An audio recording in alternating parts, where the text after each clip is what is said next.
Octane গাড়ি কি পেট্রোলে চালানো যায়? চালালে কি ক্ষতি? অকটেন আসলে কি? সহজ ভাষায় বললে অকটেন কোনো আলাদা জ্বালানি নয়। এটি জ্বালানির দহন ক্ষমতা পরিমাপের একটি একক। বাজারে যে জ্বালানিকে আমরা অকটেন নামে কিনি সেটি মূলত উচ্চমানের পরিশোধিত পেট্রোল, যার অকটেন রেটিং বেশি, সাধারণত 95 বা তার বেশি হয়ে থাকে।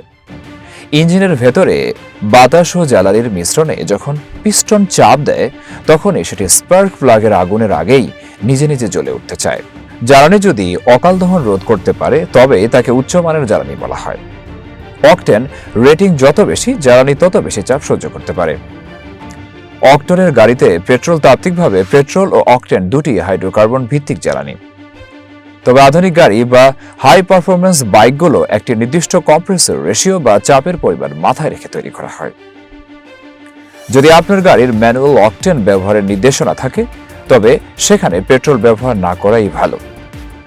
জরুরি প্রয়োজনে পেট্রোল যদি নিতেই হয় তবে খুব সামান্য পরিমাণে নেওয়া যেতে পারে, যাতে পরবর্তীতে পাম্প পর্যন্ত যাওয়া যায়। কিন্তু এটি নিয়মিত করা মোটেও বুদ্ধিমানের কাজ নয়।